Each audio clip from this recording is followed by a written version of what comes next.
Check out these weird bubble windows on this building here.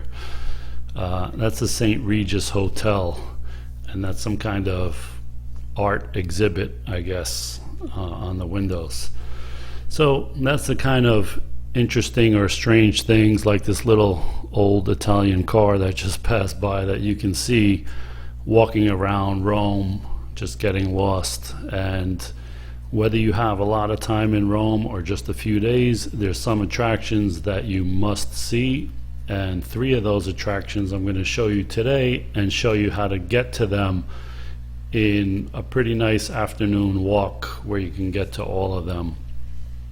And that is the Trevi Fountain, the Pantheon Church, and Navona Plaza. And so this tour is starting from Roma Termini train station, which is kind of the center of Rome. Wherever you're coming from, you'll probably be coming through there. Now, this is just a few blocks from the Termini train station, and this street that I'm heading towards is called 20 September, or Street 20 September, via 20 Settembre, and it's an interesting street. It is, the date commemorates some kind of battle in Rome, some kind of victory, and so I guess that's why the Ministry of Defense buildings are on this block, and some other government buildings. I think there's an Indian embassy among some other pretty interesting looking buildings on this street here. So if you walk down this street past the palm tree and you get to the end where the light is, there's a corner where there are sculptures built or carved into the building on each of the 4 corners. When you see those sculptures, you're going to make a right and head kind of down that hill. So this is a look at a palm tree, which I've never seen in Rome, but I guess there are some. And here is the corner that I was mentioning, and you're going to go down the street where they go over there across the street. So these buildings are pretty impressive, and you have these sculptures on each corner, which is also pretty cool, and it's kind of a landmark. I was here once, and so when I saw this, I knew exactly which way to turn down.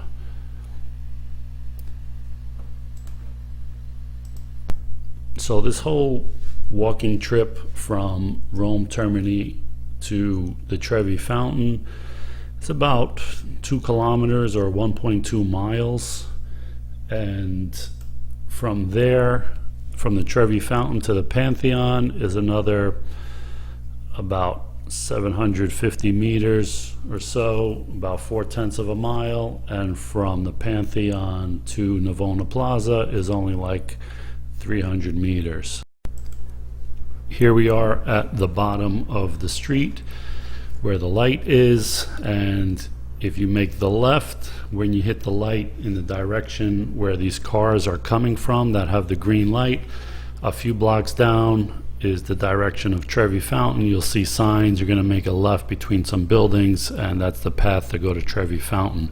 Across the street where the cars are stopped at the red light, if you go up that street, that is the top of the Spanish Steps. So if you want to visit that, that's the way to go up there.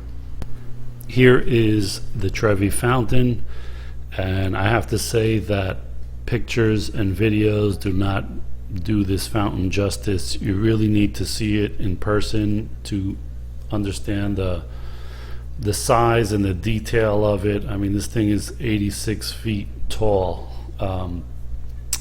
and was finished in 1762. Originally started by Nicola Salvi, but he died around halfway through, and so Giuseppe Panini and other people finished it for him in 1762. And just a few years ago, Fendi, the Italian fashion brand, sponsored the I guess, refurbishment of the fountain. I don't know what the extent of it was, but they put a few million euros to fix it up. So it definitely looks top notch, and I really recommend that you come see it in the daytime. You see how many people are here all day long. See it in the daytime, but also come back at night to see it with the lights on, because it's just two completely different looks to it. And so both are really cool to see, so I really recommend it. And obviously people know this from films like La Dolce Vita, where they're running around in the fountain really early in the morning or late at night and there's nobody around. So it's kind of strange to see it empty, because I've never seen it without millions of people all around it like you see now.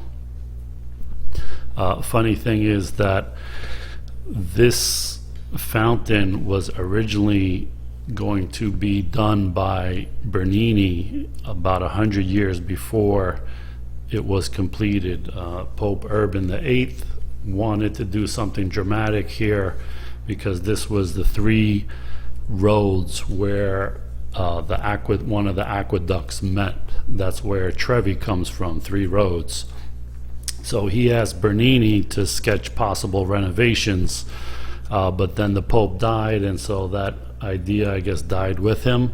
But Bernini, as you'll see later, is a great sculptor, and he's the one who did the sculpture in Navona Plaza called the Fountain of the Four Rivers. So this is the three streets, and the other one is the Four Rivers, which we'll see in a little bit. So if we just follow the street here, we'll head over to the Pantheon Church and check that out. This is the inside of the Pantheon, and Pantheon is a Greek word that means of all the gods. So this is a temple of all the gods. So it was originally built as a pagan temple for the gods back around 126 AD. It was completed, but it was started during the reign of Augustus, sometime between 27 BC and 14 AD, and completed by the Emperor Hadrian, they think around 126 AD. So that means that this building is 1900 years old. Okay, that's what, 1300 years before Columbus discovered America? So this thing is really old and still standing, which is amazing. But more amazing than that is that the diameter of this round part of the building is 43 meters or 142 feet, and the top of the dome is also 43 meters or 142 feet. And in the top of the dome you have the oculus, which is just a big round hole in the top of the roof. I'm not really sure what the purpose of that is, but it's pretty amazing when you think about it, because this is still 1900 years later, it's still the world's largest unreinforced concrete dome. So imagine the skills they had back then to build something like this that can last this long. Let's get a look at what the dome looks like. And again, unless you're seeing this in person, photos or videos is just not going to do it justice. I remember seeing a photo of this in some art history class in high school or college or something, and just of this dome right here, you know, with the oculus, and I wasn't that impressed. But when I was actually here looking at it and realizing how old it was, and you know what it took to do this back then with that kind of technology, it's really impressive building. And just look at the size of the people here, look tiny compared to the rest of the building. Although this started out as a pagan temple, they changed this into a church in the 7th century, And so they say that's probably the reason why this building is still functioning, because it's been used as a church since then. So people have, the governments and the church have kept it up all this time. So let's get a look outside, what the courtyard looks like in the outside of the building, so that you don't miss it if you're coming through here, because I almost didn't go into this building. I was just walking around and I saw this, and I saw a line of people here, and honestly the outside of the building looks like some I don't know, it looks like some old post office that I might see in the US or something like that. It's not that impressive from the outside. And you know, the side of the building, it just looks like a, I don't know, old building or something. But once you go inside, you see the difference between the inside and the outside. Also, since it's a church, it's free to go in for anybody. So this whole tour, there is no entrance fees for anything here, Trevi Fountain, Pantheon, or Navona Plaza. So yeah, this is the building from the outside. If anybody knows what the reason for the Oculus is, please leave it in the comments below, because I'm curious. And I'm also wondering what they do about rain. You know, if there's a church service or something, do people get rained on, or they postpone it, or what?